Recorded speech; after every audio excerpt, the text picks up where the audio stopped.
hear ye.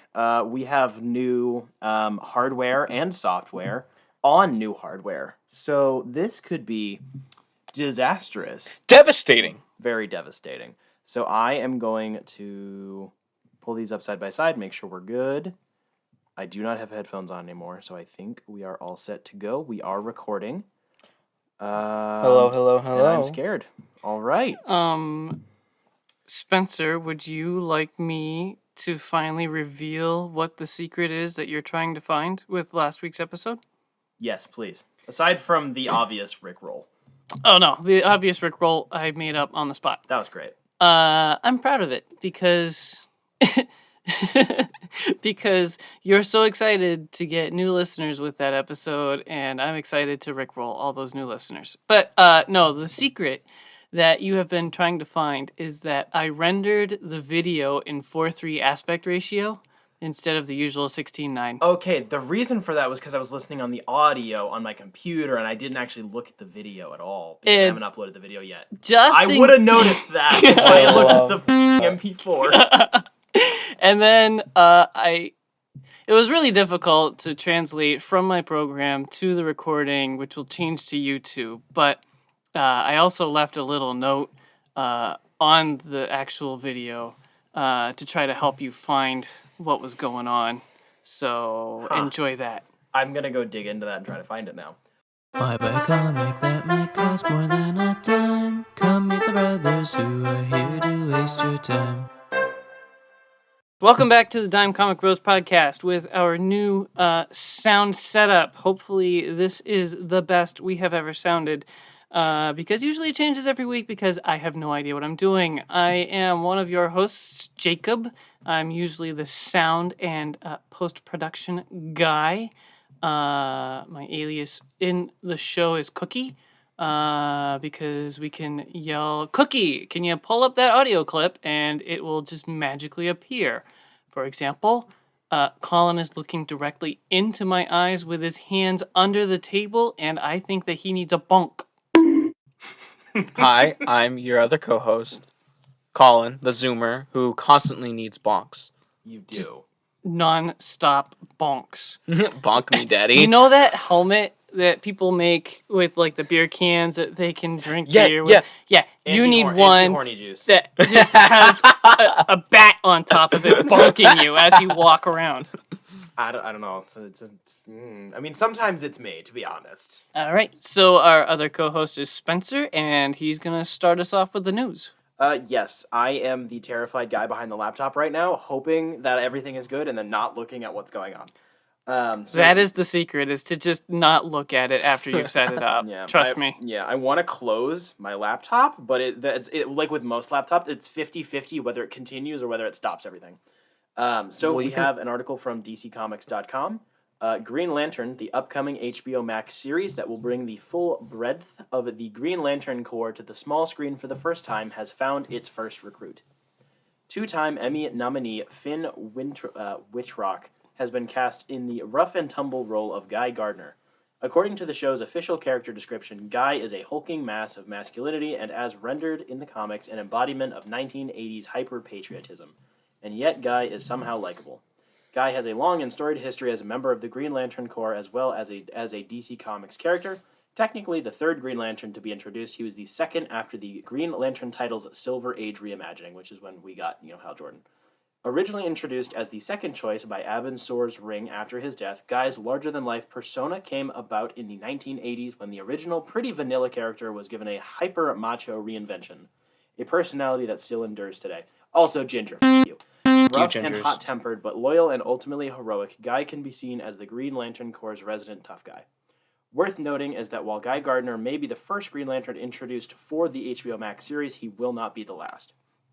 The show promises to tell a story that spans decades and that features a number of well-known Lanterns, including Alan Scott, Simon Baz, Jessica Cruz, Kilowog, and more.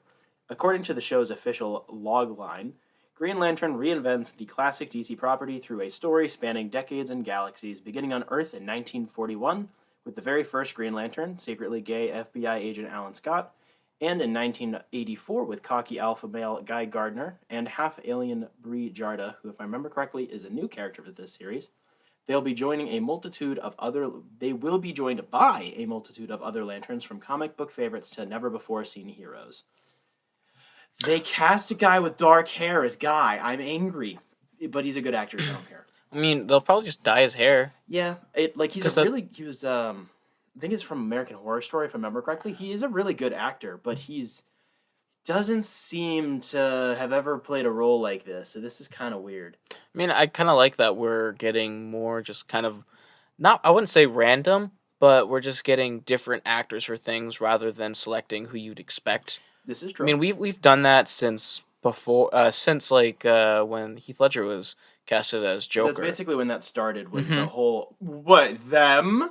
Yep. This is true. That is wrong. It started way, way back with Batman 1 and Michael Keaton, who was a comedian at the time. Oh, you're so right. And also had blonde hair at the time, which then he dyed black, which looked really bad in the movie, but that's aside the point. Well, his hairline looked really bad in the movie. Also true. So I'm going to be honest, when I read the agenda this morning, I read Finn Wittrock as Finn Wolfhard from Dude, that Stranger would be Things. Hilarious. Yeah, I was really confused. So That would be so weird. 19-year-old scrawny dude is supposed to be this big machismo.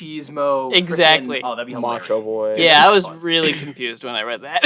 So I hope that they make a lot of wood references to Alan Scott, because his Green Lantern was originally enabled to pick up anything made out of wood with his lantern ring. Yes.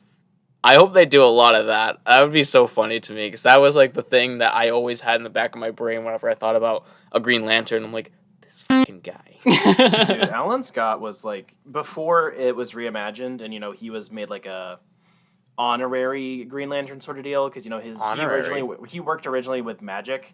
It was a whole different deal.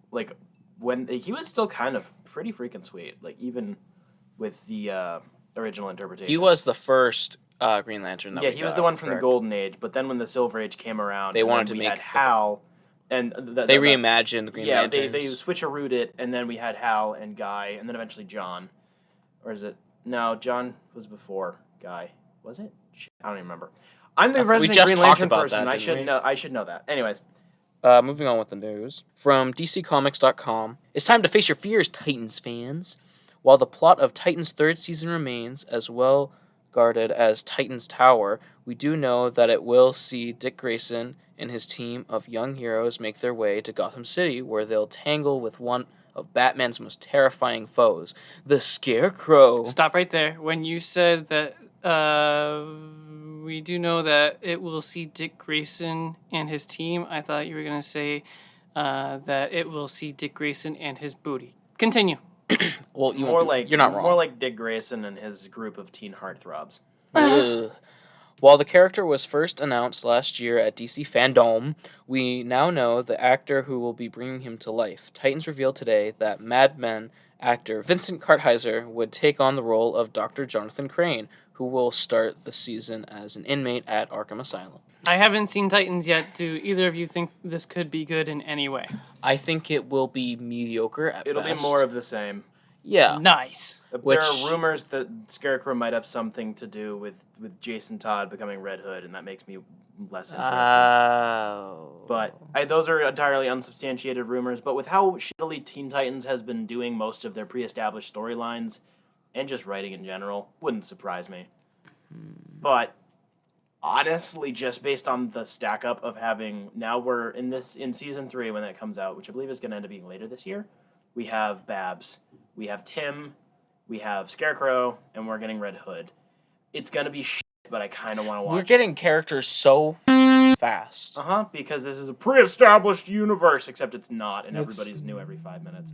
Because they're all such shittily written characters that they're all interchangeable, so just throw it out there because you can market it, because we have another Robin. Another Robin. Yeah, because we already got another Robin in, season 2? I think that was the only thing that I was actually kind of okay with in season 2. Yeah, no, that was good. I liked that. I didn't mind it. It just was taken down a notch because they'd essentially done the same thing with Dick, and that, because, I mean, we've discussed this a lot off air, of Dick Grayson is not Dick Grayson. He's essentially Jason Todd. in terms of That's personality. true. So it's weird to have them both. It gives you very weird messages, and it makes it harder for him to stand out on his own, which is kind of the thing that he's doing right now, because he nearly yeeted himself off a building because the rest of the Titans hate him for reasons, I guess. Yeah, the Jason Todd. Teens. That Jason Todd seemed more like Dick Grayson when he was introduced to us.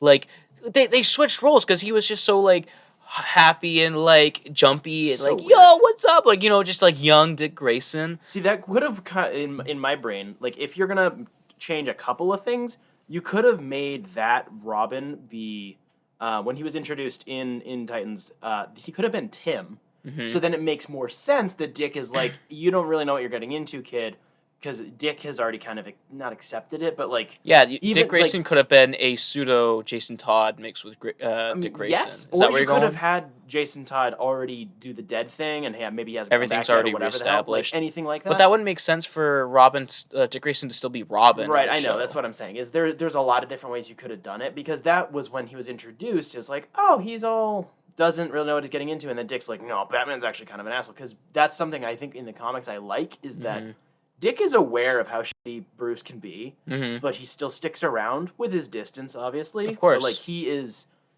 kind of the proto-dad when Bruce is away, it immediately defaults to Dick, because he's easily the most emotionally competent person. He is Batman, or what Batman should be, for the most part. And Batman recognizes that in most continuities. Yeah. In other words, what Spencer's saying is, him and I could do better. This is probably going to be shit, but I'm probably going to watch it. Oh, yeah, me too. I have to. Now, yes. This news will make Colin very happy. From Boner. Variety.com, Invincible has been renewed for seasons 2 and 3 at Amazon. I'm pretty sure the last episode just came out this week. Yesterday. I didn't watch it. Yeah, like terrible. 2 days ago. The announcement was made on Thursday on Twitter by Robert Kirkman alongside Steven Yeun, who voices the show's main character. The news comes ahead of the season 1 finale, which will debut on Amazon on April 30th. So hours before it came out, really. Which is all now in the history books because today is May the 1st. I'm extremely thankful to Amazon for the support and dedication they've put behind Invincible, Kirkman said in a separate statement. The comic book is truly a love letter to a genre that Cory Walker and I grew up reading and loving, and it's been a gratifying journey to watch our characters come to life again through the animated series. We're beyond excited to continue this story for at least 2 more seasons. The hour-long adult animated series is based on the Skybound Image comic of the same name by Kirkman, Cory Walker, and Ryan Ottley. It revolves around 17-year-old Mark Grayson, Yun, who's just like every other guy his age, except that his father is the most powerful superhero on the planet, Omni-Man, J.K. Simmons. But as Mark develops powers of his own, he discovers that his father's legacy may not be as heroic as it seems. The show is so good. I heard about the season 2 and season 3 announcement yesterday-ish while I was at work, and I'm so excited. Now that the season finale is out, and I'm gonna watch it, but after that I have the Invincible comic, so I'll be reading that for sure. Nice. I'm excited for this. I'm so excited. This has no effect on me because I just lost my access to Amazon Prime through a family member. So, RIP. Yep. F in the chat. So, I like how you guys are like, hey, no trailers. You really did miss something. Yeah, I saw it. From IndieWire.com, Netflix has revealed the first teaser trailer for Sweet Tooth, an upcoming fantasy series based on the DC Comics series of the same name. Originally published in 2009, the comic Sweet Tooth was written and drawn by Jeff Lemire for DC's mature-facing imprint Vertigo, which published adult series like The Sandman, Preacher, and Watchmen. The series was created by filmmaker Jim Mickle, co-creator of Sundance TV's Hap and Leonard, and director of hit genre films such as Cold in July and We Are What We Are. Mickle serves as executive producer alongside Amanda Burrell, Susan Downey, and Robert Downey Jr. The fantasy series takes place in a world where an apocalyptic event known as the Great Crumble leads to a hybrid breed of babies being born with animal characteristics. After living in isolation for 10 years, a hybrid deer boy, Christian Convery, forms an unlikely friendship with a wandering loner, Game of Thrones' star Nonzo Yeah, I don't know how to pronounce that. Together they set out on a survival adventure, finding allies and enemies and uncovering the wild and mysterious forest that's become America. This looks really high budget. Guess what? You didn't watch it. No, I did. Holy shit. I did before you even sent this out, because I saw it, and I was like, wow, I'm going to watch the trailer. And I did. I was like, wow, this is weird.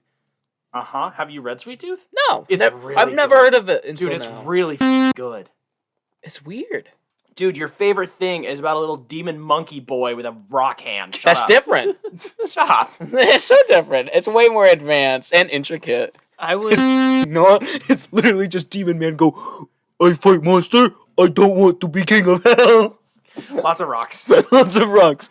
No, Sweet Tooth is like really good stuff. It's, I wouldn't say super, like, critically acclaimed is kind of like a generic phrase, but like it's well, like, outside of the comic sphere. I've never heard of it, and as I was looking into it a little bit, I was like, I don't know, that's kind of just not tickling me in the right kind of fancy. And then as Colin was just saying, it's really, really weird. Like, that kind of has my curiosity piqued, because that's the kind of stuff I like, is just freaking weird and out there and offbeat. So what you guys are telling me is that you guys are out of the closet furries. No. I love that. So You you're give me in such a the closet. serious face. You are the in the closet furry then. Yes. Then I will take this honorary title because that means you're also a furry. So we're all equally fun. From CBR.com, Sony Picture has delayed the Spider-Man adjacent Morbius for the 5th time. Instead of January 21, 2022, the film will now arrive in theaters January 28th. The reason for the 1-week delay was not specified. Big whoop. Big Whatever. whoop, who cares? They did the same thing to Widow, I believe. A 1 week freaking pushback this last time. So Wait, when's Widow being released? May? Mid-May, I believe. coming quick, folks. It's soon. July 9th, 2021. It will be getting a theater release. Get those sexy butts to your theaters if you can, ladies and gentlemen. We love yes. ScarJo. So, there's one more thing, which is funny because it was actually the first thing I knew news-wise this past week, but I didn't put in the agenda because I forgot. Who is the guy putting the agenda together? Fire him. Yes. Johnny, well, fire him. Yeet! So, DC Fandom is getting a second season. After its successful launch last August, DC Fandom will be getting a second version again. Didn't I send that article to you? Yeah, You did. you put it in. Yeah. So there will be a second edition of DC's Fandom after its successful launch last August, with DC Comics and Warner Bros. Saying Wednesday that Fandom, a global experience, is set for October 16th. We don't have any further details than judging by last year. It's probably going to be about a 2-day event. We're going to get some stuff. We're going to get some panels. Maybe they'll restore the Snyderverse. Who knows? Moving on. No, they won't. Shut the f*** up. Hopefully they will. I want them to, but they won't, Zach Daddy. Hey, we got to know who the Green Lantern was. We got to see Green Lantern was. We got to see the behind the scenes photos of him in the pajamas. It's been all over my Twitter. Like, I can't not see it when I'm scrolling. Yeah. Anyways, so do we want to do main topic or do we want to? Yes. Yeah, let's Our jump right into main it. topic is Batman Year One, written by Frank Miller, illustrated by David Mazzucchelli. Mazzucchelli. I was freaking close. And published by DC Comics. Year One was originally printed as comic books under the title Batman issues number 404 through 407 in 1987. The story recounts Batman's first year as a crime fighter, as well as exploring the life of recently transferred Gotham Police Detective James Gordon, eventually building towards their first encounter and their eventual alliance against Gotham's criminal underworld. Yeah, baby. So this is the first actual Batman story as we know it, because this is the first book set after Crisis on Infinite Earth, when we got the essential hard reset of basically everything way back in the day. Mm-hmm. This is what started modern Batman. This is one of the major Batman stories that have been implemented into my brain for like the longest times, and this is what I know Batman to be, and it still holds as one of my favorite Batman stories. Why? I really liked how grounded it is and closer to it feels more grounded to reality than our like Dark Knight trilogy seems. That is fair. That Doesn't was one it? of my 'Cause one of my he notes is using the I have it in quotation marks and like the random uppercase lowercase. It's grounded and realistic, but Yeah. like it actually really is. No. The final confrontation is him getting shot at by a bunch of cops and then Yes. running away. Yes, which was also Dark Knight trilogy did take that idea. Oh, You know, absolutely. the bats. It took very but strong inspiration. of course, and I love that for it. Everything kind but of takes inspiration from Batman Year One to some extent or another. of course, 'cause and Dark Halloween or Long Halloween. Long Whoa, Halloween a couple of years later, yeah, because this reestablished the tone that they were going for, as well as Yep. kicking off continuity. This and then obviously, The Dark Knight Returns, very in proximity. You had like the bookends. You have this as like the first Batman story, and then at the time you had Dark Knight Returns as like the potential last Batman story. Yep. Another reason why it was always my favorite, not just because the idea of grounded hero stories grounded in reality. I don't usually like that. I like that because of how it's been done, but how this is, it seems fun and realistic, grounded in its own reality, rather than everything being tactical or like and stuff like that. He gets cut up like all the It's time. It emotionally- shows him yeah. actually caring about these people, even though they suck. They still have moms and dads. They still have kids, Yeah. wives, stuff like that. It's It emotionally shows that resonant. Batman cares. Right, it's emotionally resonant, and it takes. I don't want to say takes itself seriously because that's definitely not what I'm looking for. But like the most unrealistic thing that happens in this is the fact that Batman kicks a tree in half. That's Yeah. the only thing. And even then, yeah, you could probably do that. I mean, with a tree infinitely smaller, but yeah. Argue that the sound that Batman emits to get all the bats to come Okay, after that's fair. him That's fair. is a little unscientific. So as that's well. like two things. Right. Yeah, Compared to what usually we're that's used to that being like the norm. Right. Of everything is like in theory you could maybe do that. Versus this whole thing is this dude's in a cloth suit getting the shit kicked out of him by Yep. normal people all the time. And it just shows how tactical, not in like his suit, but like critical thinking and using his like actual tactics, because he doesn't actually have armor. So he's doing all these things to prevent himself from knowing any harm. Yeah. On that note of the whole being tactical thing, I love how the inner monologue works for Batman in this. And then there was this really funny thing. I don't remember what book it was from. It's not this book. I don't remember. Don't quote me. Where Batman essentially says like when he has that big light and smoke show for the Gotham Elite, like he pissed himself. He was so freaked out the whole time. I don't remember what book that was from, and you could conceivably go, well, that kind of ruins the moment. But like, I kind of like that. Obviously, that's an additional detail from a different novel. I don't think that. I think that would ruin it if that was put into the story. Yes. But like someone talking about it after the fact, or like Right, you like say we're that telling he the puts, story- or if he says that in a later story, reminiscing on that, it's like, oh my gosh, this guy's human. Right. Because Batman is a human, right, but he's that's what I mean. always like shown as he's a god amongst humans in a like demonic way. Even though Yes. he is human, he makes himself not so. Speaking of human, one of the factors of this story that I've always kind of struggled with and like can't decide if I like it or not is the affair that Gordon has with his sergeant, I believe, Sergeant Essen, Yes. who's much younger and Bonk. prettier, I guess. Gordon needed a bonk. Yes, Gordon needed a bonk.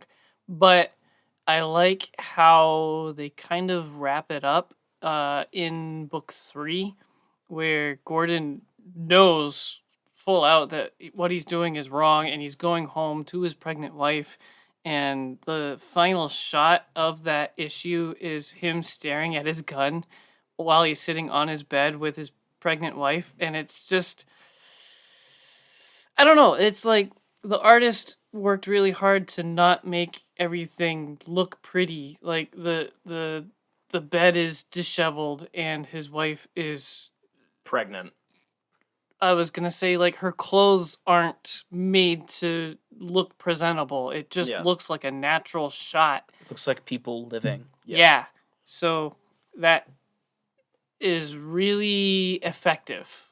So whether I like it or not. My question I for liked that it a is, lot. what is making you hesitate or not like that? Because obviously this has been like a pretty foundational part of all of us growing up. Is Jim Gordon has a shitty marriage for kind of unknown reasons, depending on which story you're in. It's not always present why. It's just tired cop and his wife don't get along that good. I always assumed it was because of his dedication to his work. He's never home. She leaves a plate out for him, all that stuff. But I don't like the character flaw in Jim Gordon, who's always the Boy Scout, the good guy, That's how you view Gordon, because that's definitely not how I take it. It's not how I view him. Like, there's some versions that are definitely like that. I think BTAS is in that area because it's obviously made mostly for kids, so it's a bit tidier. which is where I started and grew up on. That's fair. I mean, so did I. But like I've always liked the fact that for Gordon, this book was one of the things that sparked my interest in James Gordon as a character, and also him being like a cornerstone of the Batman mythos. Yeah, because he matters. Like, he's a co-protagonist of this book. Yes, that's another thing I loved about he's that. the one with the emotional arc. Batman is the one that like does plot shit. Yep. I mean, obviously they're interlinked. But I've always liked the fact that Jim Gordon, he has at least one like major flaw, whether it be he's so dedicated to the job that he's never home. He's not able to raise his kids very well. That in other books like Black Mirror and other stuff comes up where it's like, hey, maybe he feels guilty for his son growing up and, being a sociopath and all those sorts of things. Because, as a parent, you'd think, why didn't I see that if I was around more? Like, you naturally start asking questions, whether it's that or it is the fact that, maybe he's not at home enough. His eyes start wandering places and stuff. I always like how Jim is, if we're comparing, like, characters who we kind of think of as like Boy Scoutish. So obviously we have, Big Red. We got Superman. The next on my list is usually Spider-Man. But the thing with Spider-Man is that he constantly f***s up. He cannot manage his time or his finances. He has on multiple occasions assaulted the people in his life for various reasons. But he's always got good intentions, and he always regrets that's exactly how I view Jim Gordon, where he is constantly f***ing up all the time. But he is so dedicated to, whether it be the mission literally or The like his bigger mission picture of improving Gotham, like his ethics, he's always going to continue to push through it, even if it maybe his marriage will fall to the wayside because he can't like leave Gotham. Like now that he's here, he is here to stay until he dies or the place burns. That is also one of my favorite things about this was Gordon's story, and I loved this showed to me that Gordon wasn't a Boy Scout because even though he was trying to follow some of the rules and everything, outside of work, though, he beat the shit out of Flash, correct? That's his name? Flask. I think okay. that he right beat the there shit is out of actually part of... That's like a pinnacle point for him, showing him that he he's no longer... started out, before he came to Gotham, super hard-ass, 100% by the book, and then him living in Gotham and working there... Realizing he can't do that. Right. He does have to, with some things, on occasion, bend a few things, because you literally can't live like that. That doesn't mean that you like, go full, like, nihilist or whatever. But, like he still maintains as much of his moral code as he can, which obviously includes extra legal activities. But, like, I think that was part of him getting accustomed to Gotham, almost, is him being put in a situation, like, by the city, I guess, in that way of his job and the people that he was around, whereas he was, I would not say forced, but, like, by plot, forced to do something that would have obviously goes clearly against what he stands for. And that's part of him coming to terms with how shitty his life in Gotham is going to be. We didn't get a Batmobile on this, correct? I can't remember. No, I don't think so. I'm pretty sure he just yeets around. Yeah, he just in yeets a around. motorcycle, but yes, sometimes. Yeah, but I don't think there's anything I dislike about this book. Yeah. I like the fact that we just spent the first 7 minutes talking about Jim Gordon and not Batman. Because it doesn't really feel like a Batman book to me. It feels like a Jim Gordon. I more connect to Jim Gordon because Batman's trying to be a symbol rather than a person. The story is at least 50-50 split. Oh, it's definitely 50-50. Oh yeah, for if sure. not heavier into Jim Gordon's side of it. Probably total panel time because he gets more dialogue than Batman does. Right. Batman does more stuff, but you're definitely right on that. I like the fact that in my opinion, a lot of the best Batman books are either group books or co-lead books. we have some Because of them we get more secret to Batman. Rather than seeing the whole thing, it's like less talk, more do. And I think we enjoy Batman as a collective of like fans and readers. We enjoy Batman when he's like a secret. Or like he's being secretive. It's like to an extent, yeah. It's like when you're looking at monsters, right? And if you see the full monster and you see all his little wrinkles and all that stuff, he looks like a fleshy whatever, like a little fake thing. But if you surround it in shadow and smoke, it looks interesting. And then there's secret to him because you can't really see all of him. You can see his accents, though. The classic Lovecraftian effect. Yes. I definitely agree with that. And I think, personally, not to just yeet it in a random direction, that's one of the things that I don't like very much about the Dark Knight trilogy is because it goes so far into that, and that's not an inherently bad thing. There's nothing wrong with having stories that are essentially 100% like Batman POV, getting all of his thoughts, all of his feelings, where it drives right into Batman's fifis. That's fine. But I think that was one of the things with that trilogy that I didn't like was it felt so much like I'm gonna go put on a costume and kick the shit out of people. Yeah. Versus that's also why I didn't really like it too much. Yeah, and that's just a preference thing, but I think that's the thing about this book that it balances. I like the fact that this book is due to, particularly I think, to the art style and the color palette. It feels intimate, but not in like a sexy intimate or like a sexual thing. It is obviously there are some panels that are like that, but for the most part, it's like it uses a lot of like soft yellows and like tans. And Isn't stuff. it? I can't remember. Like, it's mostly like black paper, right? No, remember. I don't think so. Pretty sure no. I think my issues are. I think Your issues are in black paper. Yeah. The issues might be. But like it, particularly with the stuff with Jim when like he's at home, or Batman when he's not like in the city when he's doing other stuff, it feels. I wouldn't want to say exactly like getting a hug from a friend because that puts too much of a positive twist on it, but it feels like that. Like it gives you like a sense of intimacy without it being like, oh yeah, get over here. Yeah, It's a welcoming feeling. But it's not entirely welcoming either because there are enough shadows and there are enough kind of gross lines and like normal looking stuff and normal looking people where it's not part of it. What it wants to draw you in, but what is there isn't actually appealing. And I like that.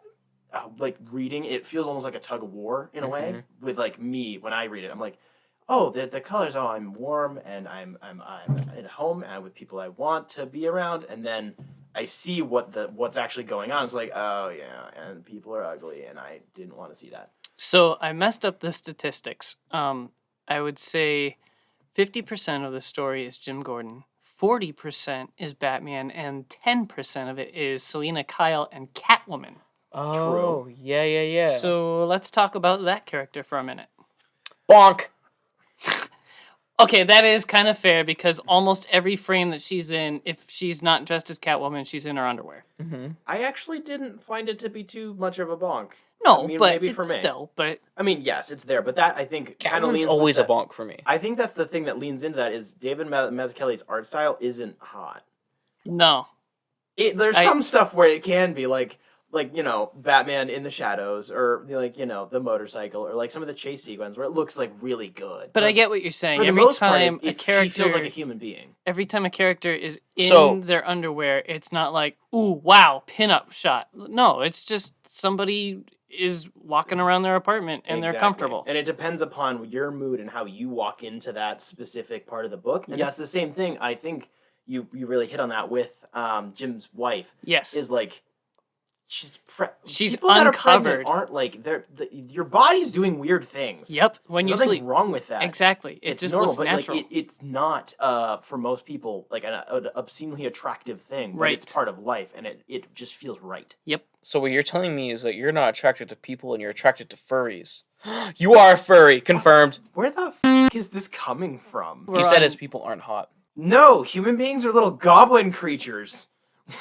With how ugly we are, we got hair grown out of weird places. All of us have weird odors. We all sweat in different patterns. Our toenails and fingernails do weird things. We get ingrown hairs. We get acne.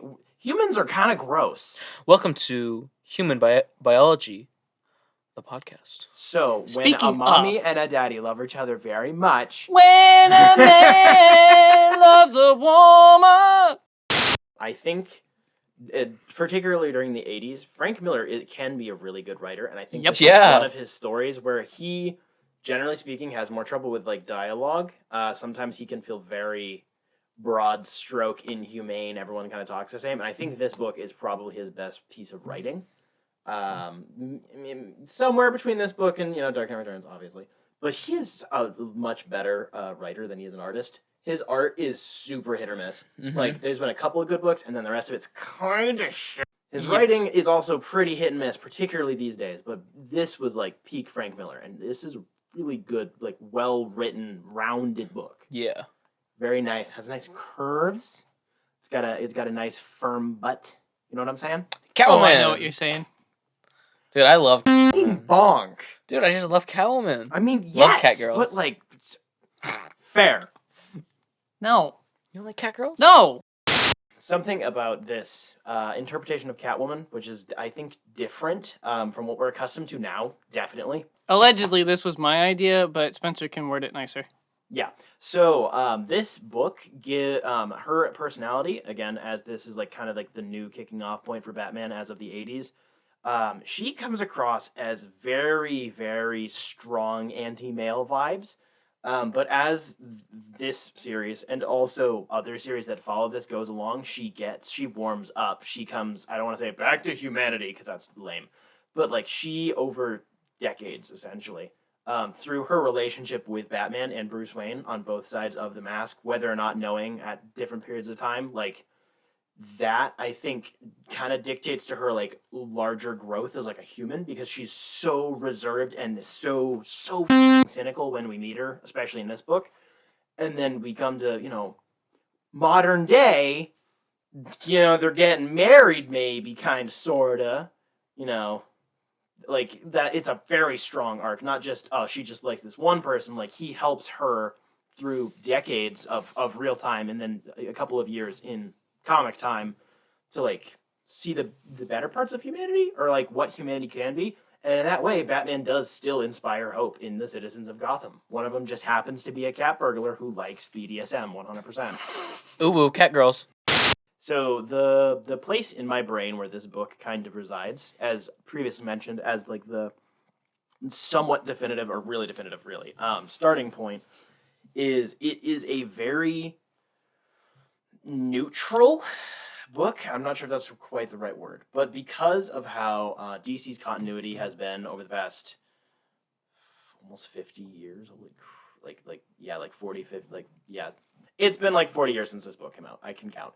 This has been a mainstay of all of the reboots, all of the resets of continuity, which obviously now it's all open season, baby. But beforehand, we have like, originally Frank Miller's Batman universe was just the normal Batman universe. Like, this book was the beginning of Batman. It was in the main Batman line, that's what it was, and then the Dark Knight Returns was like a potential future. And then as Frank Miller started writing more books, and they are mostly bad, like that became its own continuity. But Batman Year One is still the starting point for that, and also like normal timeline. Every interpretation of Batman takes inspiration from this book to one extent or another.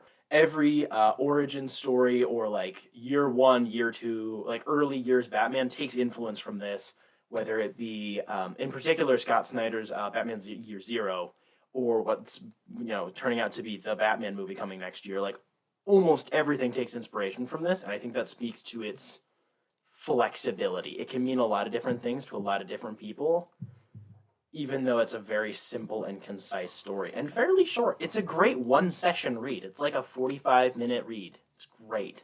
I hear what you're saying, but I want to springboard off of it being neutral in a couple of different ways.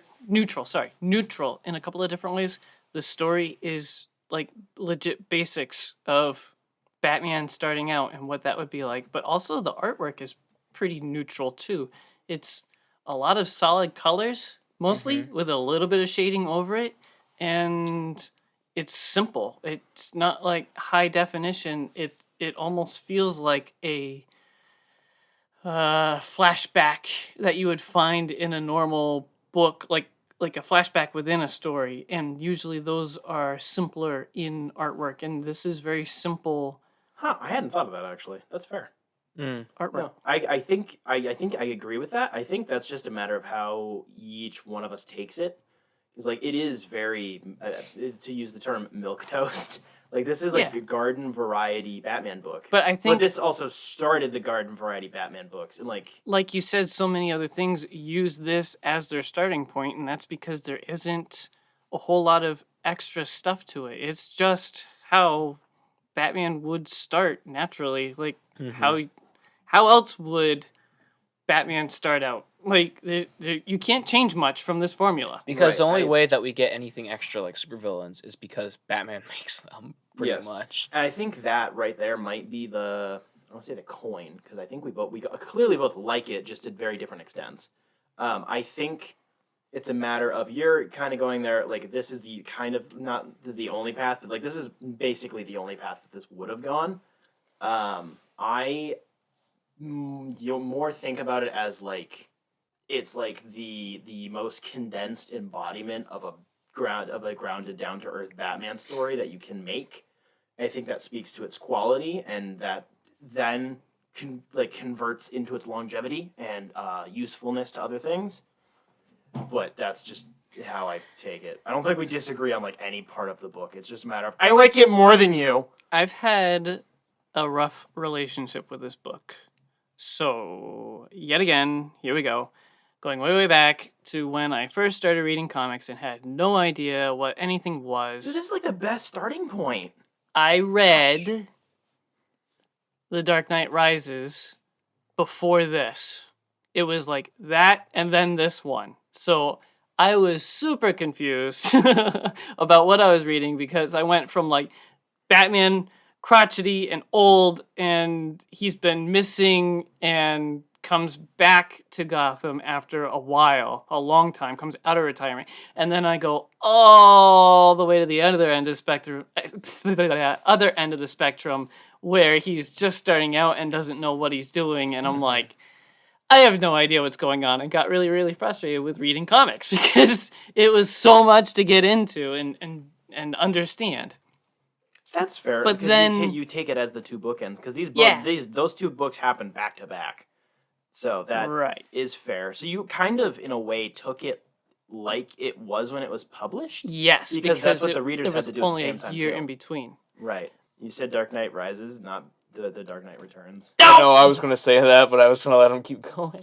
But then, rereading it this week, I was kind of bored. Like, there's no extra details that I forgot. Like, I pretty much remembered it beat for beat, and was like, had a really hard time paying attention and reading it again. So when it's a story that doesn't involve supervillains, you would prefer something that has like a structural uniqueness to it, kind of like I wouldn't say Long Halloween entirely, because the Long Halloween, I think, just more extravagant plot. Right, it has some other something on top of it, some interest point besides Batman had a hard time starting out and figuring out what he was doing, and Gordon came to Gotham and figured out you can't always be the perfect Boy Scout. Like, so you get that in almost every doesn't story? like vanilla sex. Have you read Batman Earth 1? No.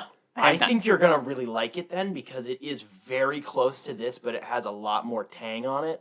In some ways, it can be worse, and some days it can be better. But like it does involve villains. It does involve a bit more conspiracy and stuff. But it has most of the same tenets of this book. Tang is such an old school product, but I still kind of love it. Dude, Tang tastes like shit, but I love it. Yes, it's a great alternative to Kool-Aid.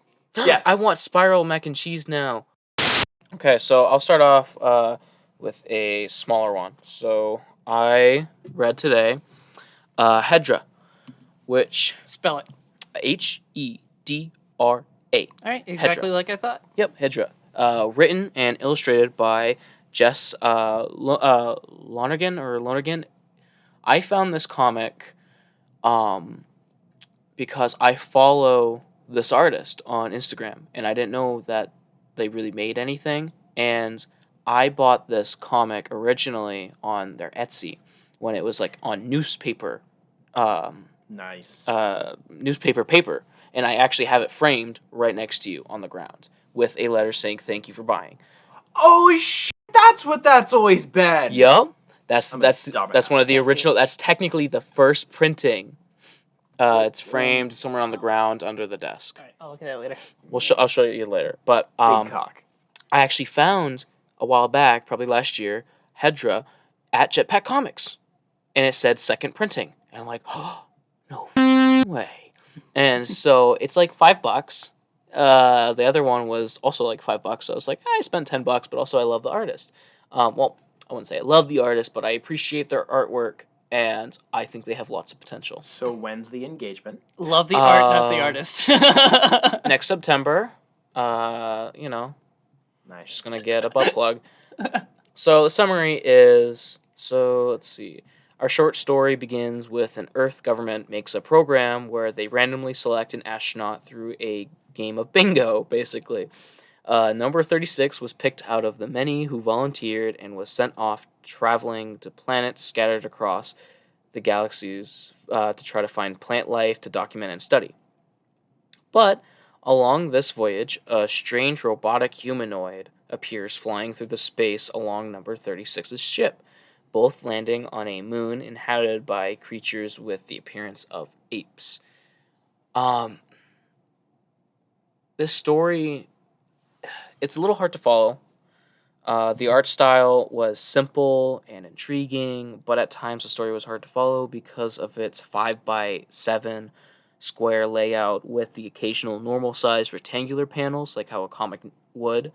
And also, it lacks dialogue. There's no voices, nothing. It's all shown, and it kind of goes from like how you read a normal comic is from left to right, going down, correct? Like American comics. This one, it did left to right. It went from left down, then on the right side down, and then it went like left, top left from the left side page to the right side page, and then left to right again. So you would have to really pay attention. And this is only like a one issue thing. At least it wasn't like a whole graphic novel. But what made it like bearable was just how the art was, and the background was really nice, especially with the space and everything, and the lack of shading. It was just like flat colors, which I really enjoyed. So I've seen that order of reading frames before, but I find it especially helpful to have like a little arrow on the frame, like not real big. You just need a little one to point to the next one. So Yeah. I've seen that a couple of times. Well, one thing it did do was really cool that I haven't seen often was that it didn't just do all the ones I just said, but also went in like a tube. So like you would follow it from like left to all the way to the right, then you go down 4 panels, and then it turns you to the next, and it's like this weird grid. But how it did it was that it showed you where to go by doing a curve on the square to show where it's going, and I really appreciated that. That's nice. Usually, like especially when like mainstream American comics do like a slightly weird panel order, they usually don't use the arrows anymore because it's usually implicit with either you'll have like the long thin ellipses. rectangle. Right. You'll have like the long thin rectangle, and then you have like the 2 squares next to it. That means you could do that one first, and then you do the square, and then you do the square below, like stuff like that. Yep. Or it's like the motion of the action you can follow from panel to panel. Mm-hmm. But a lot of people, and I definitely don't pity them, trying to do that would be really hard to do. So that's a really neat also idea. just doing like, so say you have a 5x7 panel layout of squares. That's just bizarre in and of itself. I like how they did it because sometimes you'd have like lines showing like footstep lines or whatever, like dots, like how they did, and like Jacob, you explained in Black Widow, one of them where she was doing a fight scene, which was also in another comic I read recently. So I think that's really nice to do as well, especially if you're doing like a big picture, but they're like segregated in panels. Yeah. That's really interesting. I Just the don't know formatting when it was. alone makes me very intrigued by this. You can borrow it. I'm gonna go buy it. If it's that inexpensive and you're describing it like that, I want to buy it, and I want to give people my money. It's really cool. And we're gonna talk about it. I don't know if there's any more. I haven't looked too much into it. I just like the art for what it is. I like how odd it is, and I don't know when it was published, but it is published by Image. Huh. Okay. Link me that shit, and I'm going to go buy it. I will. It's probably at Jetpack right now. So, Jacob, what have you been doing this week? I read Captain America Forever Allies, published in May 2011. It includes Young Allies Comics 70th Anniversary Special number 1 and Captain America Forever Allies 1 through 4, written by Roger Stern.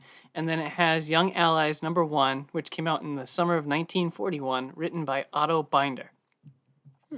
So the special that opens up the book shows Captain America, who is actually Bucky, not Steve Rogers. Steve! Tracking down the boys, sharing a drink, and basically saluting in Arlington Cemetery. It was very respectful. Much like. So it starts out with him in Arlington, and he knows that 2 of the young allies are dead. But then he finds the other 2 that are living, and like I said, shares a drink with them, and remembers the good old days, and the issue ends with the other 2 being dead as well. And that's when it shows him at Arlington. 1 through 4 is back and forth in time with the Young Allies and back in World War II, and Cap's new crew, which include Black Widow and Texas Jack, fighting Lady Lotus. So back in time and current times fighting Lady Lotus. Cap's trying to figure out how she's kicking still, since it's been such a long time from World War II and now. Again, still Bucky as Cap in modern times, and then he's I forget his name. I think he's just Bucky. I don't think he had like an alias or anything. No, just as a kid. No, when he was in the war, it was just, Oh, it was right, just right. Bucky. Yeah, Yeah. no, he was just Bucky. Just Bucky. The modern time art is amazing. It's high definition, freaking 4K comics right there. It is amazing, crisp and clear. The flashback art is intentionally faded, and it's just fine. Kind of boring to look at. I couldn't wait for the flashbacks to end.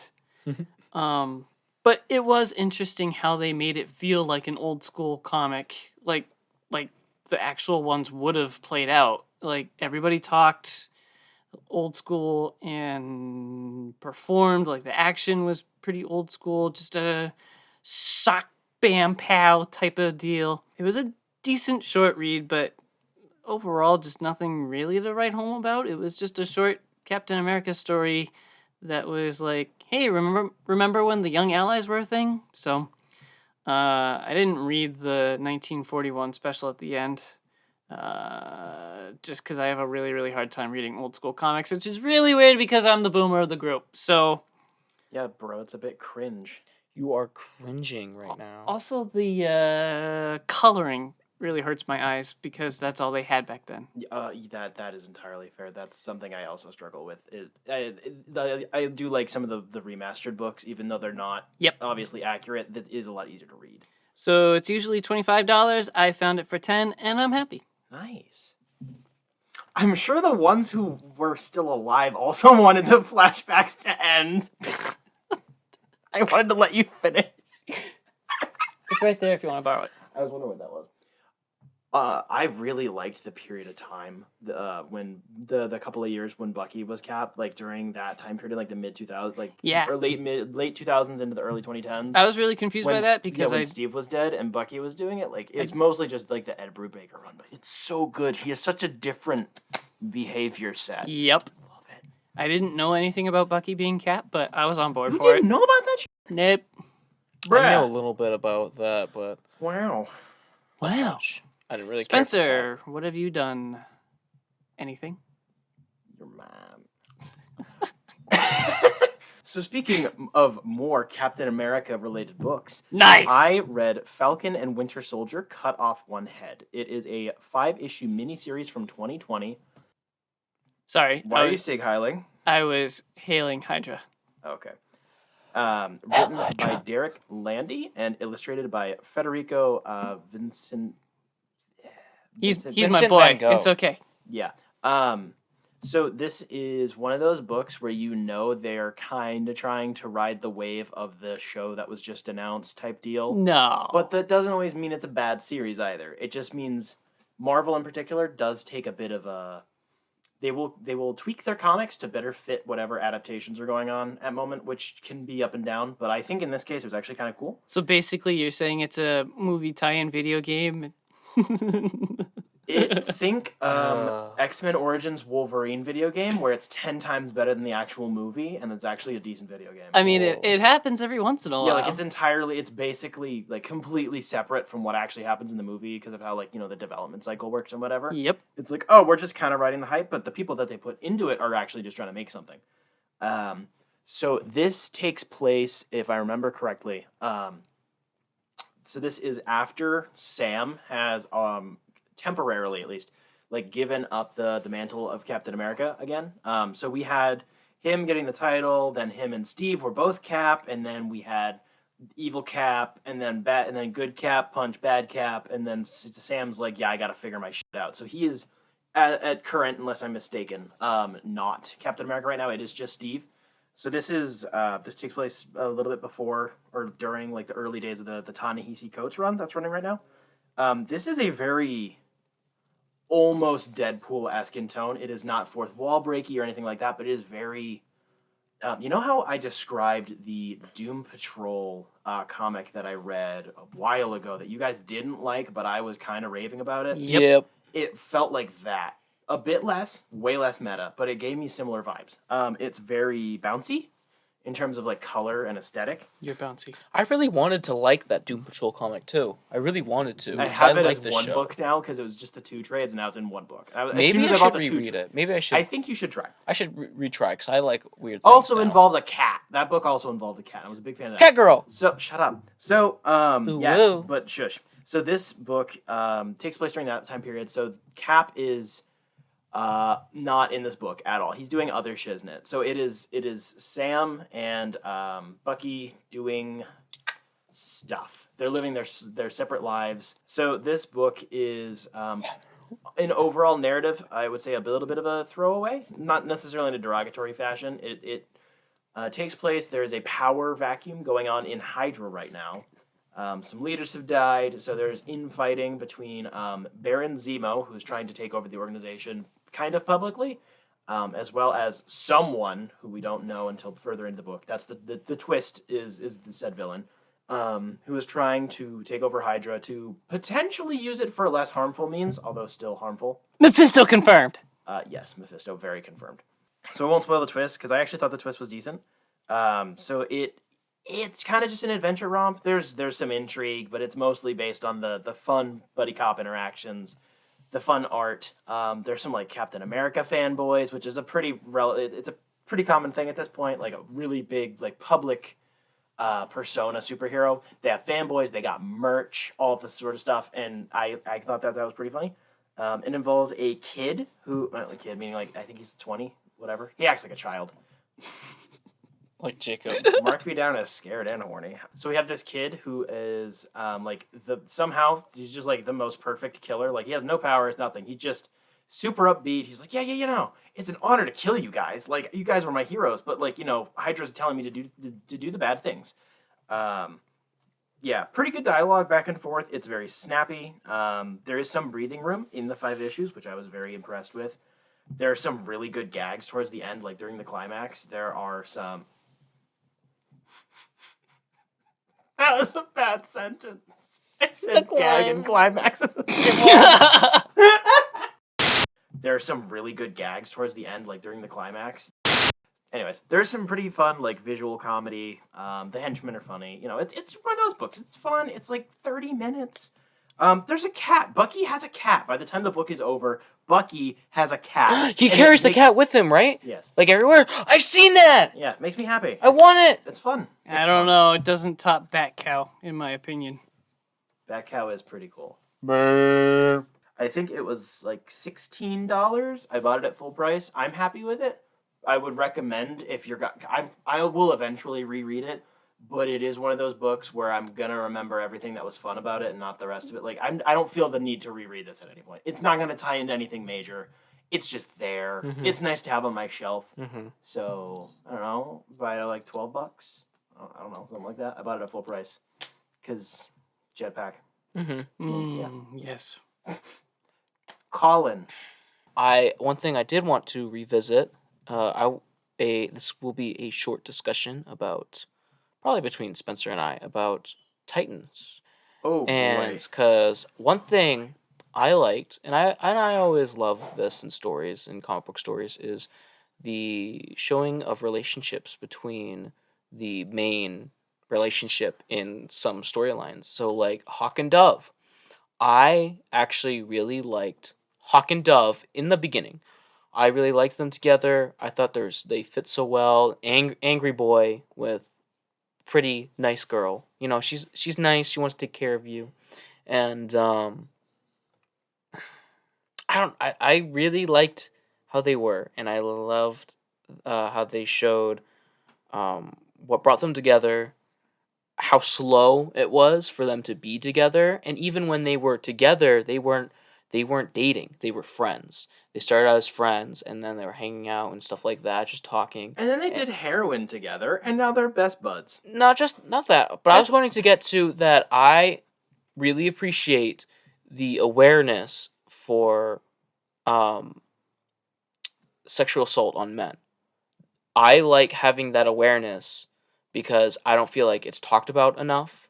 And I think basically everyone can agree with that. That and the rates of male suicide. But besides that, I really liked how they talked about this and how it just showed that Hawk would put himself in danger and will break himself before he will put anyone else. Yeah, I think that is probably I would say the only part that's in the area of remotely objective good. I thought that they were pretty good until we get into some of the stuff in season 2 is pretty rough with them. Mm-hmm. But I definitely can agree with that. They actually have decent chemistry. They have the least shitty dialogue of everyone. Yes, it's that's definitely also ham-fisted, but like it's not that bad. If you can feel the tactileness, it's good enough. Like most real relationships, it's like oh, they're cringy. But most real relationships are cringy. Yeah. Okay, you just got to accept that and get past it. And relationships are cringy in different ways. Right, and I think that's something that can't always be used as a crutch, but in that case, I think it definitely made it bearable. And I like their costumes. Oh yeah, they were one of the great. things the Titans did and does for the most part. Costumes are kind of like on point. A lot of their costumes are really good. Some of them are atrocious, but especially Hawk and Dove, it's just the fact that they never actually look white because of the god awful lighting and color correction of that show. They never look white because blue. Yeah, Titans is blue. Yeah, but no, I definitely am with you on that. That was one of the when they come on screen, it's like, oh, okay, I can actually watch this and not like be dying. I enjoyed it. I related in certain areas, especially with doing heroin. I'm sure you did. For the record, I've never done any drugs. I'm such a good boy. Why did I say it like that? I think Colin I forgot really to wants say. to be told by some nice cat girl that he's been a very good boy. I mean, you're not wrong. Jacob, what have you been reading? This week, I went to the movie theater, and I witnessed Mortal Kombat that released this year, I think about a month ago. 2 weeks, I think? It hasn't been that long. 2 or 3 weeks. I heard your chair moving. I figured you were moving into the microphone to get a deep No, front. I'm just glad to talk about it because I did watch it. I watched it before you, but I didn't end up putting it on my list of stuff to talk about. So now that means we can talk about it. There is not a single name related to this movie that I recognize for director or cameraman or It was actors. mostly first-time crew as well. Yeah, which just adds to my hot take because it was amazing. Wow! Really? I loved it. Holy Whoa! Maybe not amazing, but I loved it. We should go watch that. It was violent, but not too much that it was like disgusting or gross or like I wanted to look away. It was just like, yeah! And then the story was like, obviously it's going to be kind of dumb, but it wasn't painful or distracting. It was there enough to explain why you're watching the different fight scenes, but it wasn't like overpowering and it wasn't cringe at all.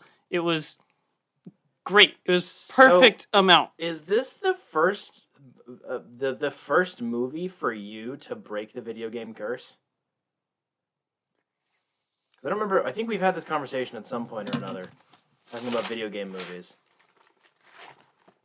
Let me. I think we're actually on a pretty similar page when it comes to video game movies. Get it, Paige?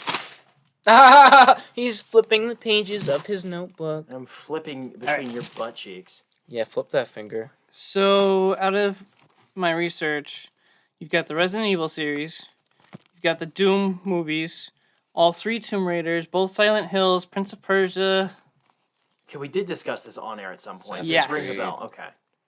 But yeah, I would say this is probably the best video game movie I've ever seen in my life. That is a hot take. Wow. That is definitely a hot take. Holy crap. Wow. I'll make it hotter by saying that the Alicia Vikander Tomb Raider was not that great. I was bored. I mean, that's fair. I think basically everyone thought it was mid, but like for a video game movie, being mid is great. Right. That's fair. No, I can definitely agree with that. That's kind of what I had when I watched it. I was like, this is one of the best ones I've seen. That's not saying much, but absolutely. They're getting better. It's definitely the best I've ever seen. It held my interest the whole time. So I think most of the movie does not live anywhere near as high a quality as the opening scene, because the opening scene has traditional and properly trained actors and martial artists. It's infinitely better than the rest of the movie. But the opening scene is so good. Oh, big horny. I would say the final fight scene was really good too. When Really? Scorpion comes back it was and good, says the thing. I mean, he does say the line. He says the line. Say the line, Bart. Get over here! That wasn't bad. That wasn't bad at all. That was not bad at all. I found it mildly anticlimactic that they're having this big epic showdown in a frozen over UFC gym. Yeah. I thought that's funny. I get the thematic reason behind it. Clearly, I'm looking into it, but it's just so, it's like, bro, they're on an octagon that's frozen. Anyways. I liked the different fight scenes had different environments, just like the video game would. Like, you can choose your different levels, and they all arena. look different and unique. So, like, small details like that really, really added to it. Like, yeah, this could be compared to the video game, and it's still good. Kano is an asshole, and he's a ginger. was Theory confirmed. Just going to talk about him. As soon as he came on screen and started talking, I thought for sure he was Captain Price, and I was so confused. He had the same beard. He had the cigar in his mouth. That would have been a weird crossover. Very rude and crude. Like, it's Captain Price. We need a Modern Warfare movie now. No, please, for the love of God, do not do that. Do not make a Call of Duty movie. You know what? I'm happy for you. I also enjoyed it, just nowhere near to that extent, but I'm glad that you did. I was hoping you'd enjoy it. I'm pretty sure I recommended it when I watched it. I said, I think you're going to like it. Mm-hmm. That is good. We'll That's see something. how I think of it next. Congratulations, you're getting an opinion, Colin. Wow, thanks. F you. Yeah, no. Do it yourself, coward. I will. He has before. I have before. Oh, boy. We've had a couple sleepovers, you know. Oh, boy. I'm getting scared. I read Batman Dark Prince Charming, which is a 2-part graphic novel. You sent a screenshot of this, and I have been Bonk, waiting bonk, bonk, bonk, bonk. so expectantly to hear about this book. So, Bonk. Bonk. Give me a minute. Wait, a So couple more one- bonks. Bonk, bonk, bonk, bonk. I haven't even gotten to that part yet. Bonk. So one part of this came out in 2017. The other one came out in 2018. 2 balls. Yes, so it's 2 different books smushed into one book. It is an oversized, very tall book. Not like huge, but it's like the Black Label book, and then tall also. So it's a bit hefty. It doesn't fit on my shelf well, and it doesn't match anything else, which is annoying. Wait. It doesn't even match like Harleen or something, which is a really big book? No, that Harleen is the normal like Black Label book size. They have their own formatting for the most part. It's the prestige oversized hardcover or whatever the hell they call it. It's, you guys know how 300, I have a copy of 300, which we will be doing at some point shortly, which is great. Of course. It is ultra widescreen. Yep. Like it's like that, but it's vertical. Gotcha. So it was written and illustrated by Enrico Marini, who is Italian. This is a Italian book. Oh my gosh. Okay, so we're gonna move away from the horny for a minute. So plot synopsis.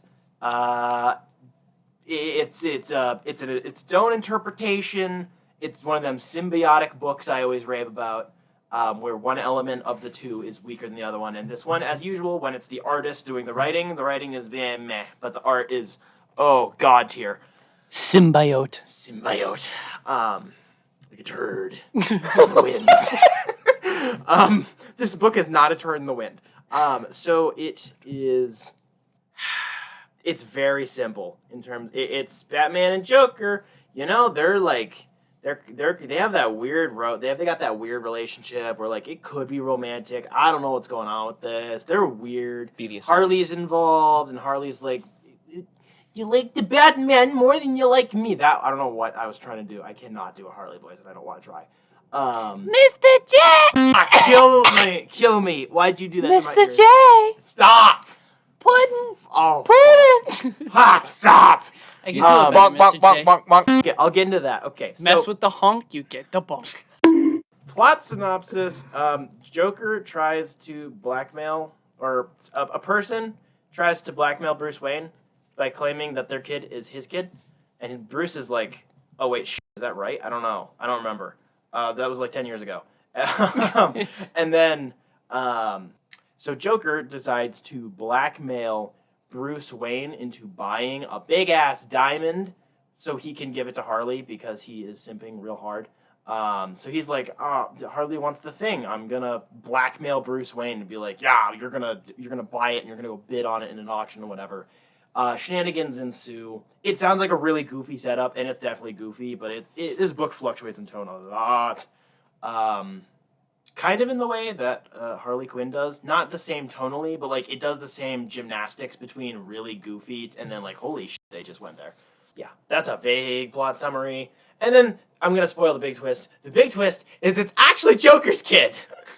But Batman ends up taking the kid in anyway. Like, the end of the book is Batman's like, okay, this kid probably is mine. I'm going to take care of this kid. It's adopted. Comes and lives with him in the manor. Alfred's like, oh, there's a child. And then the end twist is the correct flashback.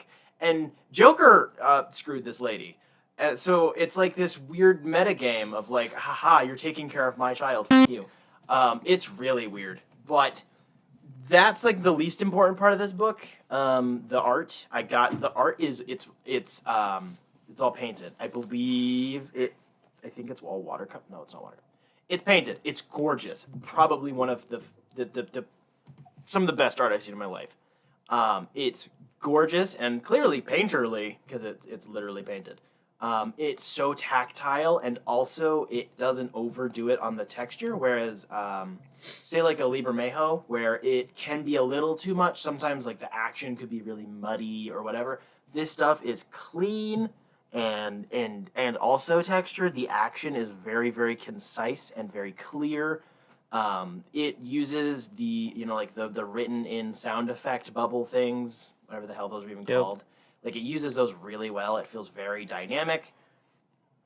The designs are excellent. They're unique, but they feel right. The color palette is, it's so good. This is so gothic. There's a good couple of, like, splash pages, the double pagers, of Batman just on a steeple above Gotham, and it makes me so horny. It's so good. One of my biggest complaints about this freaking thing. So you know how when I talked about Harleen and I was like, I like how this like treats her like a character, and she's got like depth, and even VTAS is like that. There's depth here. The bimbo thing is kind of like a facade almost. She's just a bimbo in this. Like, she's straight up just a one-dimensional dumb thought, and it kind of bugs me because she's fairly prevalent. It gets on my nerves. So I read it in the annoying Harley voice, and then I see her doing annoying things. Hot. But that doesn't distract me from the fact that I want her to shut up and go away. This is a very horny book, which is being alluded to. There's a lot of, I would not say purely upskirt shots, but there's enough upskirt shots in this thing. There are a lot of borderline softcore images on a few panels. It's got enough. It's got enough. Joker does drag in this, and it's hilarious. That's all I really have to say about that. Is Joker puts on goes full drag queen meets Bruce Wayne in public, freaks him out. He gets choked, and then Joker's like, yeah, I'm into this shit. And then later, so this is this whole like sexual over theme in the book type deal. Later, Joker figures out that Batman is actually Bruce Wayne because Batman chokes him the same way, and it's like, oh my word, that's so intentionally really erotic, and it's really weird. I thought it was funny. I like it. It's weird. This book just screams Spencer. Thanks. You're probably not wrong though. I'm not.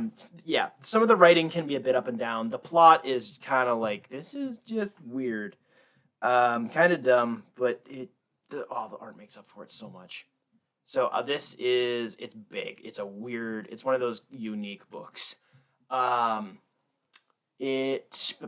Also, there's this short little clown, one of Joker's henchmen. He's wicked short. Every time he talks to him, he gives him a different name, and the clown's super depressed. Like, he's just like, yeah, I tried killing myself like 10 times, and like the gun didn't go off, or I fell out of the noose, or whatever.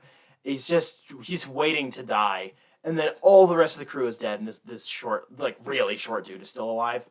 Every time Joker sees him, he's like, yeah, you like turn up king, or like Shorty, or like literally any short name. He uses everyone in the book, and the clown's just like, well, I mean, he's paying my bills, so I guess. It's really funny. Yeah. So the book cost, if I remember correctly, $30. I would pay for it. I would pay full price for this thing, and I did. I would recommend paying for it. It is so gorgeous to look at. I will reread this somewhat frequently, even if the twists and turns are kind of meh. Mm-hmm. It just looks good. And the Bruce Wayne is very reminiscent of, I would say, Arkham Origins. Partially in terms of the Batman armor, but also in terms of like how Bruce Wayne appears physically. Yep. Also, he's so jacked, he has an 8-pack. It's like, oh boy, this is a horny book. This book swings both ways. So, buy it? Nice. I guess. It's a thing. Colin. This week, I read Mr. Miracle, published in 2018, written by Tom King. Artist/colorist was Mitch Gerrards. So, the summary of this book is Scott Free and his wife, Big Barda, try to live the quiet life on Earth with the occasional escape artist performances on the road, while locked in a raging war between New Genesis and Apocalypse. Darkseid has supposedly attained the anti-life equation and attempts to take over New Genesis and Earth, forcing the army and generals of New Genesis to complete fiendish war crimes upon Apocalypse and their leaders. So, it's basically, the synopsis is it's a general, Apocalypse versus New Genesis anti-life equation. That's the face of it all. But it actually gets deeper with my favorite talking points, or my favorite points of this book. So I really enjoyed Scott and Barda's moments where Scott is sharing his existentialism with her. There's a lot of moments where they're talking and they're just on Earth living, in between them going to war with Apocalypse, which is phenomenal. I'll get into the art soon, but it was great. But one of my favorite moments was on pages 124 and 125. Scott talks about how an argument saved the Stardust, which I assume is a old-time Greek philosopher or something, some story he read. Saved this guy from his own doubt, but was later said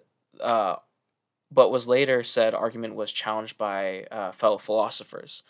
It was the argument of how he thought that how he believed God was real, going through the whole statement in itself, and dissecting what the words actually mean, like the words itself, and using it in the context of its words. He was just going so deeply into that, and eventually going to what challenged that guy is saying, challenging the guy's ability to no longer doubt himself, which brought more doubt to Scott.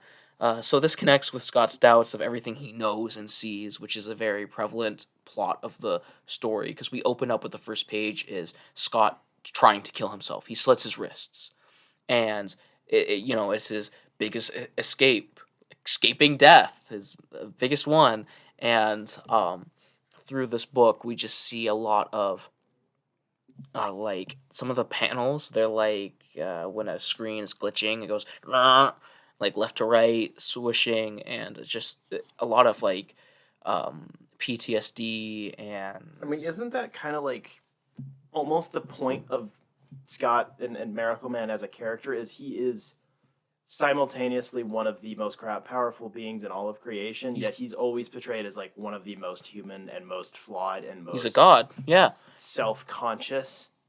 I love him. This was what made me love this character. Nice. Continue, please.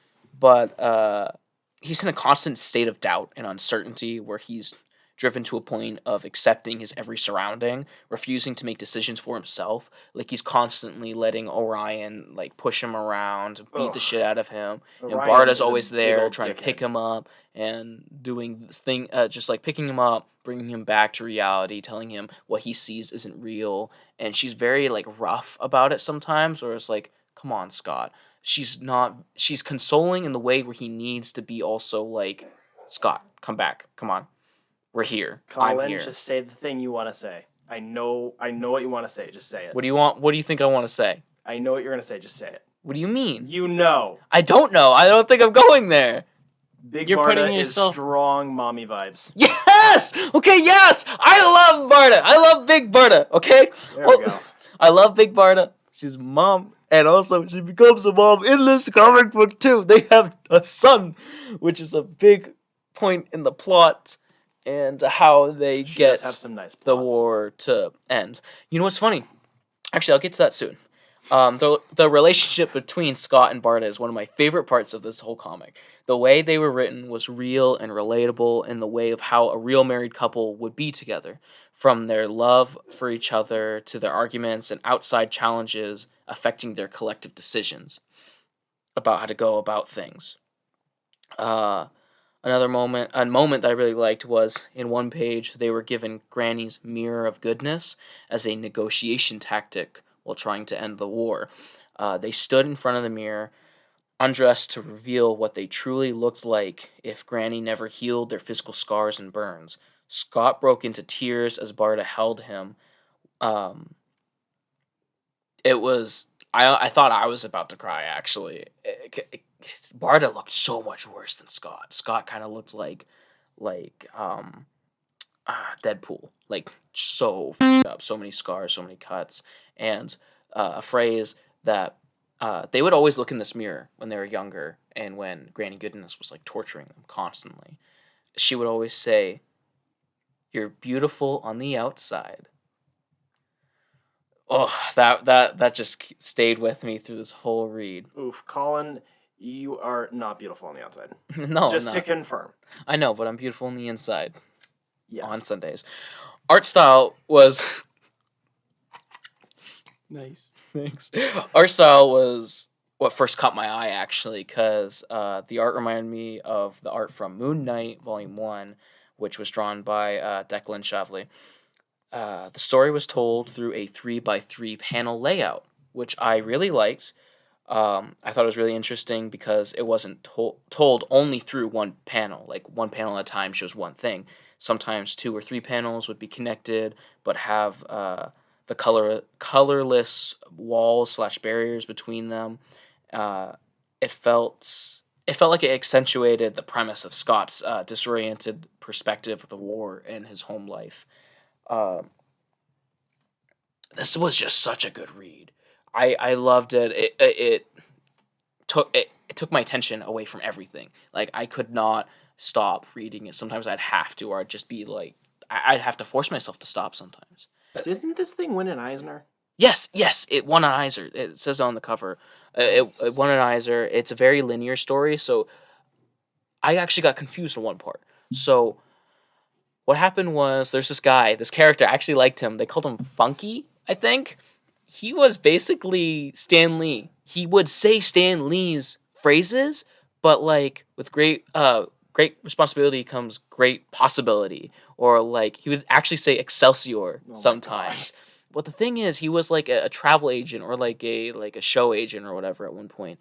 And while Scott was going to be executed by Orion. And at one point in the story, Funky was there because he was going to try to have him escape death again, like commit suicide. And at one point, when the two guards from Apocalypse came in, they Big Barda came out, and she smashed, killed them, destroyed them, and then she goes up to Funky and smashes his brains in with her warhammer, and she's like, "Scott, you're mine," as she's just there in no clothes because she just got out of the shower.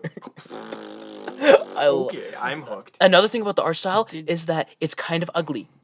Like, Big Barda looks like not like a hot model or anything, but sometimes she does, and then sometimes the artist allowed the characters to look ugly, like doing double chin sometimes and facial expressions, which I really liked.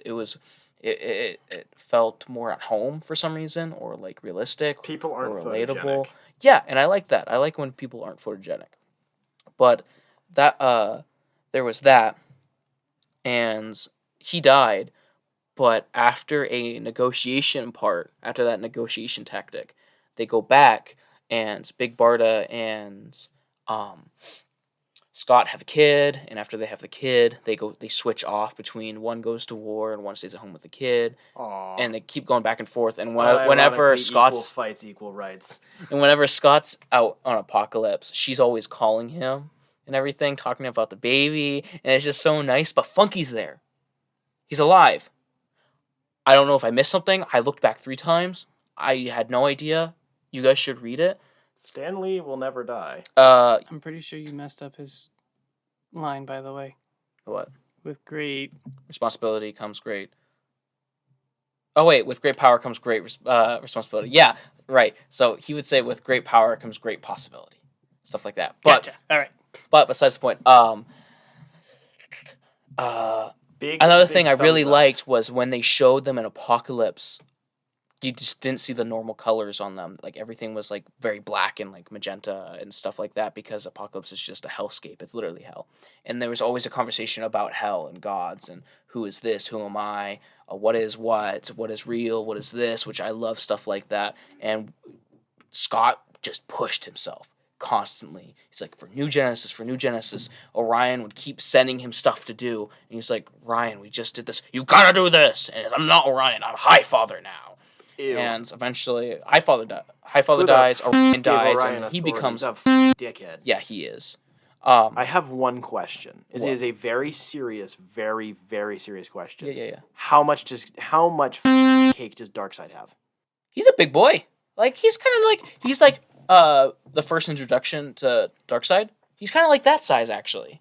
Nice. He's still a big boy. Got that, he looks like the traditional Darkseid, nice. And he doesn't say a word. Big surprise. Because Desaad speaks for him. Yes. And I firmly believe naming your child Barda is just as offensive to them as calling them Bertha. Well, yeah, because she was born on Apocalypse. Another thing I really liked was a line where after Highfather's dead, he dies. He's talking to Barda, I think, where he's like, I don't even know my name, because growing up, I'm not scot-free, because growing up, I was always escaping Granny's traps, escaping her torture, and she would bring me back and call me scot-free, because I was always trying to escape. But also, I'm not Mr. Miracle, because I came to Earth, found a circus, joined it, and took the mantle of this guy who was Mr. Miracle and just did his shows for him. And I never asked my father before he died what my real name is, so I don't know who I am. Nice. Who am I? And that also stayed with me. So this book was fantastic. I would buy it for more than what I paid for, which was $24? 20, yeah. Yeah, I would pay for more if I had to. This was good. I want the deluxe edition. The art was fantastic. I give it a big stonks. Big stonks, some bonks, and nice titties. Nice titties. Sometimes they were nice. There's quite a few sex scenes. Like there was a sex scene where Scott was actually like tied up and Barda was there. Yeah, he was tied up and then like tied up to the bed and she untied his legs and brought them together and it looked like him on the cross, which was cool because he's a very Jesus like character sometimes. And then there was also Zack Snyder write this book? Oh, yeah. yeah. And then there was another sex scene. That is it was actually... but it was like normal. Like you didn't actually see like any titties or anything bad. Yeah, It was, like, I like normal. it when particularly when comics do when they have a sex scene where it's casual, not in like casual sex, but like it's just people like doing their thing. Mm-hmm. Like a particularly it's like one page. I really every like time. that. It's just one page. Yeah, like it's just there. Subtlety. Exactly, and it's like these are just people living their lives. That includes doing the foo-foo. Mm-hmm. You know, like I love that. Also, that always makes me happy. Versus babe- it's just it never happens, or it's just like Thor, which doesn't bother me because it's Thor. But like So the baby's name is Jacob, nice. and his favorite superhero is Batman because he has this Batman plushie. Of course, every child. Yeah, every child loves Batman, and then they also have a I have a Batman plushie. Do you? No. Oh, that sucks. I doubt that. I bet you do. Sorry, Jacob. Barda's not your mommy. No. But they also have like a daughter by the end. I mean, she's not born yet, but Barda's pregnant again, and they're trying to like figure out names. And the funny thing is, they're doing like a scan of the baby, and the nurse is like, "Oh, everything's normal, but she's just a bit big." Because Barda's big, Barda big. So of course the boy is gonna look like his dad, and the girl's gonna look like his mom. Nice. Oh, another scene I really liked. I'm sorry, this is a lot of stuff I really liked. When they're doing a boom tube from Earth to Apocalypse. Big Barda's like straddled around Mr. Miracle, like he's holding her by her thighs, and they're just kissing, and like light rays right there. He's like, Mr. Miracle. And Barda's like, shut the fuck up. We're making out. And it's just so funny because she's just so big compared to him, and he's holding her. She is big. Mm-hmm. I love them. I want more, and I don't think there's any more stories. There is a story which I read, which I will get to, which connects, which involves them, which I think you'd like, which does connect to what Jacob's been doing. It's what I've been waiting to talk about. Dying here. I read Deceased, DCEASED, written in 2019 by Tom Taylor, who, if you are listening, thank you very much for showing us attention on the social medias that I do not understand how they work, but I know that you've been showing us some love, and I appreciate it. Is that you've been talking about? That was just like a random person. Yeah, it's on mine, which is tangentially connected to ours, but The art was penciled by Trevor Hairsine and inked by Stefano Guadino. This book is amazing. It immediately became one of the top 5 comic books I've ever read. Jacob is just spalooging right now. I am. That's how I felt about The Mr. art Miracle. is incredible. The story just doesn't hold back. Like, anybody could get killed off at any time. It makes sense. I think it's funny that they're like, it's not zombies, but it basically is zombies, and everybody knows it. But they make it relevant to the DC universe in its own way. Constantine kicks ass, and he's hilarious. Ooh. It's just an actual laugh out loud moment, which was a little weird when I was at work. But the story just starts fast, and it doesn't let up. Buy it now. Nice. You're gonna leave it there. That's where I'm leaving it. Hot damn. Well, you already covered it, so... I did, and that is fair because almost everything in the book is a spoiler. Right. Damn. How much did you pay for this?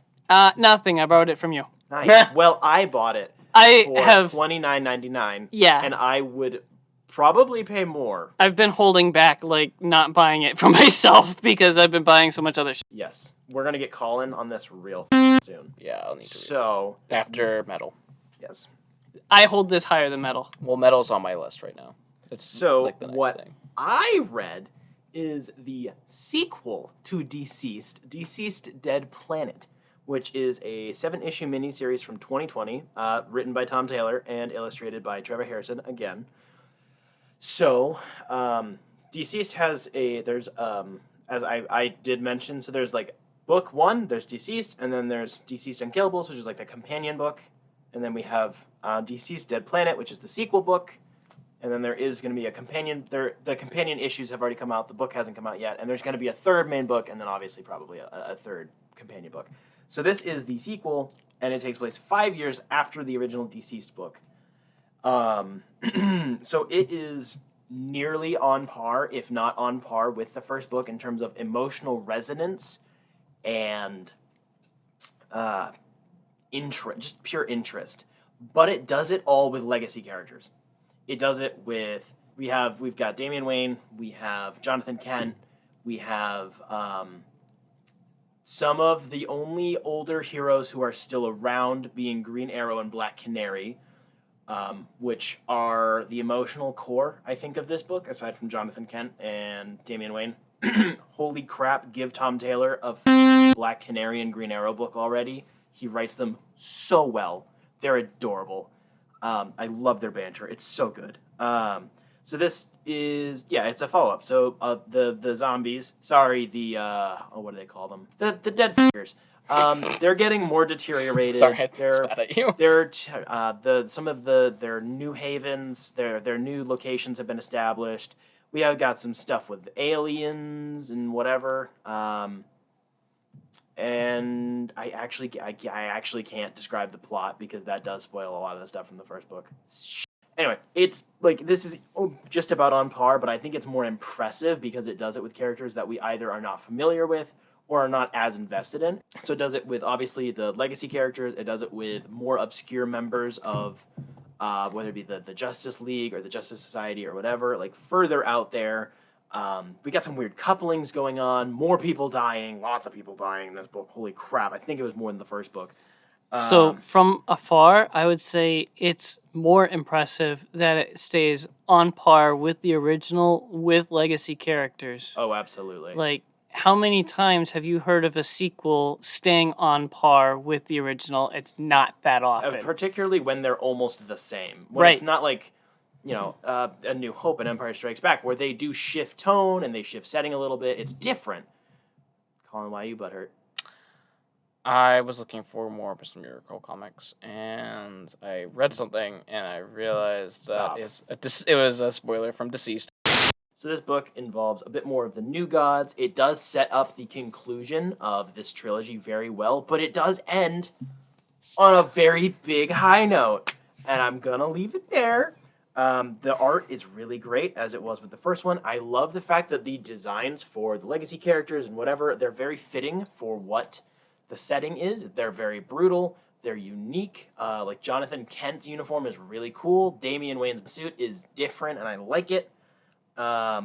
Just really good book. Constantine kicks even more ass in this book. He has the biggest hero moment, and it's so good. Big stonks. I want the conclusion to this already. Well, that is the end of the episode. Thank you to our listeners for listening on whatever platform you have chosen. Again, if you do not like the platform that you are using to listen to us, there are others out there. Just Google audio services, and it will most assuredly pull up a program that we are on. Thank you to our Patreons, Business Casual, Jeff Lawrence, and Wesley Eaton. I got all three in the same breath. I got it this time. Wow. We appreciate your support. If any of our other listeners would like to join the list of cool kids that pay for the show, they can do so by going over to patreon.com/dimecomicbros and look at the different tiers and see the different levels of support that can be offered to keep the lights on. If you give us money, you can see me in a chastity belt. Is true. I'm just saying. It's not already on Facebook. No, It's on Instagram, but there are more photos on the Patreon. Right. There are also... You get the nice ass shot on Patreon. There are also exclusive rants and conversations and just more time-wasting conversations that we have had and not given to the general public. So if you would like to hear that and waste even more of your time listening to our annoying voices, you can get access to that by joining our Patreon You list. also get access to episodes early by at least a couple of days. So if you just can't wait, like Colin can't wait for more Mr. Miracle Man. I can't talk. Derp. Mr. Miracle Man. Oh, The Miracle Wipes. Also, you are supposed to get free artwork by Colin, who is currently deep throating a soda bottle. So, yes. Also, a big thank you to Jetpack Comics and Games I was there today. over at the Mega Store. Yeah, Jacob was there today. I was there today. I was there 2 days ago as well. I was there on Thursday, I think it was. Wow. I don't remember who helped me that day, but it was Kyle today. So I also got. I'm like always over there trying to look for D&D stuff. Nice. Yeah, so big thank you over to them. They partner with us. They're awesome. Give them your money. Go visit them in downtown Rochester. Walk in, wear a mask, grab a basket, buy books. Yes. It's that simple. Go Yes. say hi. Let them know that we sent you. Maybe they'll be like, oh, we know who they are. I don't know. Maybe not. I don't know. Yeah. it's okay. I'm pretty sure that nobody there that like works there has recognized me as being part of the show. So Yeah, no, whatever. definitely not. I think they know who I am because I talk to them a I lot think they know more. who I am. I'm a functional mute when I'm not around this microphone. So Yeah. I like that. Yeah, so thank you to everyone who supports us. If you made it this far, leave us, a comment, a rate, a subscription, whatever platform you're using. Do the interaction things, help the algorithms, give us interaction. It's a better really one. cool. Tell us if you think that cat girls are real or not. Cat girls are not real. That's how But reality tell works. us in the comments below. I do not want to have to moderate those comments. I want to read them. yes. And then our episode next week, we will be watching and discussing Kingsman: The Golden Circle. Because the first Kingsman movie went so well, we were like, it's fine. Next. We're testing our luck. I'm testing my luck.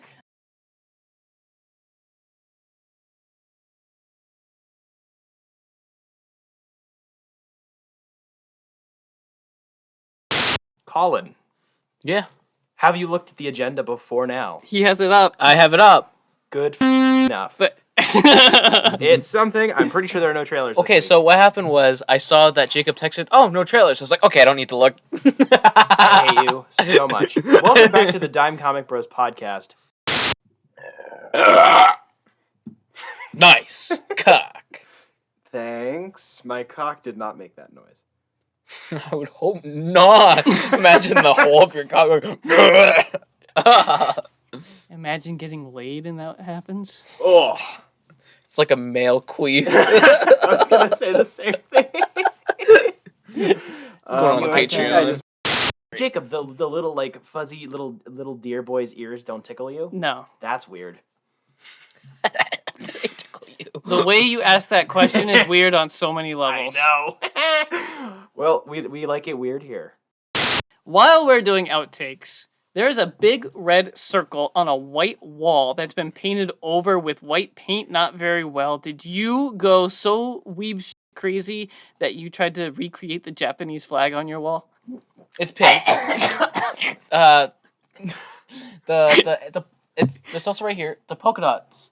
This room used to be fully bright yellow with pink polka dots when we moved in. Unironically, would smash. And that door, the one that's blue, was pink. Yes. And that's why you got this room? I got this room because it's bigger. Ah, okay. For my massive cock. Whew. I am outtake heavy this episode. Oh, Just in yeah. case we want to clip that for later. Now that he did that, now I have to pee. Thank you. I have to pee now. Little bitch bladder. Hold on one second. I want to make noise. See how close we can get with our mouths before our noses touch. So this week I've. Wow, did you fall on your dildo too hard? I sat so hard. He just cracked a nut. Dude, he smashed into that dildo way too hard. He's Damn. laughing, but I think he's crying. I thought your ass was fat enough to stop that impact. Ow! Apparently not. Get a fatter ass, Planet Fitness boy. Oh my god. Planet Flat Ass. Okay, so. No. I was. I sat down so hard that my nuts like. Oh. Told you he cracked a nut. Damn. That's what that noise was. Those are some heavy balls. They just went. You can empty yourself sometime. They just slingshotted down and hit. Oh my word. Alright, let's get through this. We're 2 for 3. So. Like 3 seconds ago, did you just tell me that I needed to empty my nuts more often? Yeah. So heavy. Yes. Is that what they sound like when they're blue? You would know. Whew. Okay. All right. Instant replay. So this week Ooh. I've What the f*** are you doing? I'm elbow deep. He's fisting the closet. No, Big Barda fist you. Jeez. No, she wouldn't.